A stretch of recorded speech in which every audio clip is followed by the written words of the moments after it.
ఏదైనా సమస్య వచ్చిందనుకోండి, దాన్ని దాయటానికి ప్రయత్నం చేస్తారు. ఎందుకంటే పొరువేమైపోతుందో అని భయం, మన గురించి ఏమనుకుంటారో అనేది భయం.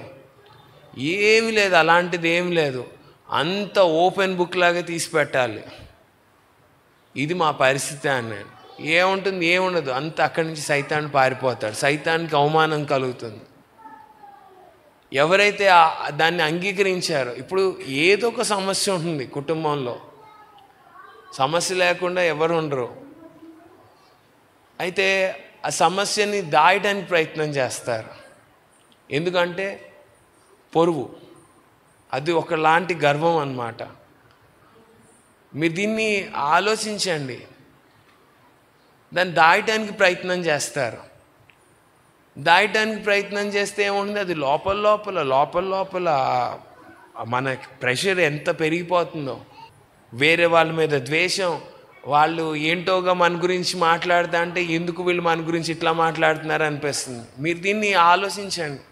అదంతా అయిపోయిన తర్వాత అసలు ఎంత ప్రార్థన చేసుకున్నా ఏం లేదు, అందుకని నేను చర్చ్ మానేస్తాను అంటారు.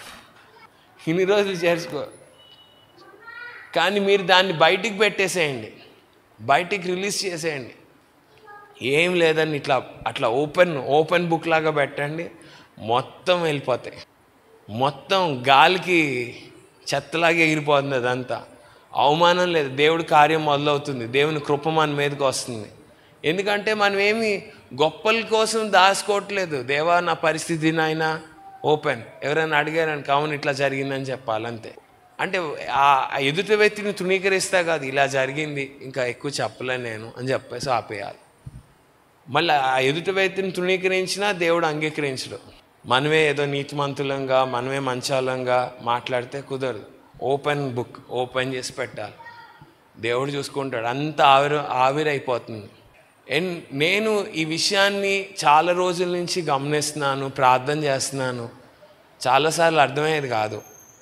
మా తాతగారు వాళ్ళ ప్రార్థన, మా నాన్న వాళ్ళ ప్రార్థన, ఎందుకు ఈ సమస్యలన్నీ వస్తున్నాయి, ఎందుకు ఇట్లా ఉంది, ఈ ఆలోచనలు ఎందుకు ఇలా ఉన్నాయి అని ఆలోచన చేస్తే అప్పుడు అర్థమైన విషయం ఇది.